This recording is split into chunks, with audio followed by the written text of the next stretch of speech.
Hello mga langga, ako lang ba ang nahihirapan mag-isip kung anong lulutuin?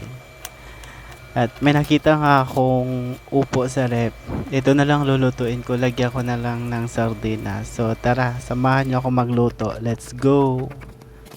Iniwa ko lang ng ganyan kaliit yung opo. Pero nakadepende sa inyo kung gaano kalaki yung gusto niyo hiwa. Basta sa akin ganun lang po kaliit.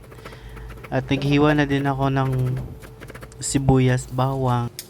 Igisa mo ng sardinas. Isunod mo na yung opo. Maglagay ka ng konting tubig para lumambot siya at maglagay ka ng black pepper at saka asin.